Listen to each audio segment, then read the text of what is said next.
Israeli ক্ষেপণাস্ত্রের বিধ্বংসী আঘাতে 10-15 তলারও বেশি উচ্চতায় উঠে নিচে পড়ে যাচ্ছে মানুষ। মনে হচ্ছে যেন তারা আকাশে উঠছে।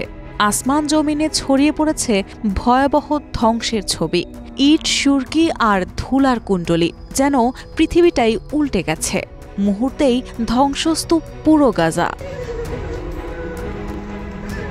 আর এই ভয়ঙ্কর গণহত্যার প্রতিবাদেই আন্তর্জাতিক সমর্থক এবং ন্যায় বিচারের পক্ষে সমগ্র ফিলিস্তিনে এবং সারা বিশ্বে সাধারণ ধর্মঘটের ঘোষণা দিয়েছে ফিলিস্তিনি ন্যাশনাল অ্যান্ড ইসলামিক ফোর্স। ফিলিস্তিনি বার্তা সংস্থা ওয়াফার বরাত দিয়ে জানিয়েছে আল জাজিরা।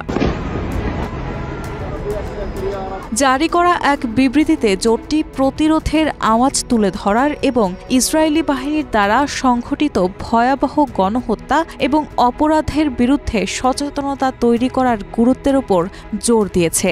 এতে বিশেষভাবে উল্লেখ করা হয়েছে বেসামরিক নাগরিকের, বিশেষত শিশু ও নারীদের হত্যা এবং ফিলিস্তিনিদের তাদের বাড়িঘর থেকে উচ্ছেদ করার উদ্দেশ্যে ব্যাপক ধ্বংসযজ্ঞের বিষয়ে।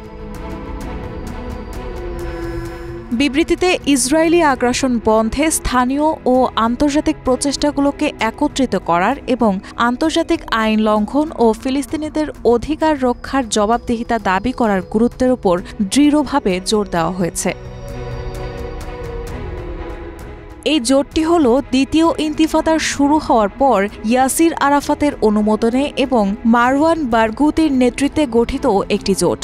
এই জোট তার সদস্যদের এজেন্ডা সমন্বয় করে এবং ইসরায়েলের বিরুদ্ধে একত্রে রাজনৈতিক পদক্ষেপ নেওয়া ও তা কার্যকর করার জন্য সহায়তা প্রদান করে।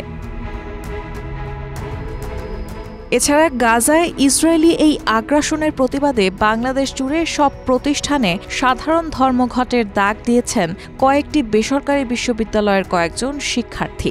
অর্থনীতিবিদ অধ্যাপক আনু মোহাম্মদকেও দেখা গেছে তার ফেসবুকে একটি পোস্ট করেছেন। পোস্টে দেওয়া ছবিতে ইংরেজি অক্ষরে লেখা রয়েছে no work no school until genocide stops, অর্থাৎ গণহত্যা বন্ধ না হওয়া পর্যন্ত কাজ ও স্কুল বন্ধ। একই আহ্বান জানিয়েছেন ঢাকা বিশ্ববিদ্যালয়ের ছাত্র শিবির শাখার সাবেক সভাপতি আবু সাদিক কায়েম। নিজের ফেসবুক পেজে তিনি লিখেছেন, গাজার প্রতি বৈশ্বিক সংহতির অংশ হন।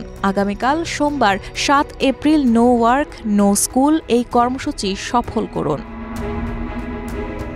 রায়হান আমুন, প্রবাস খবর।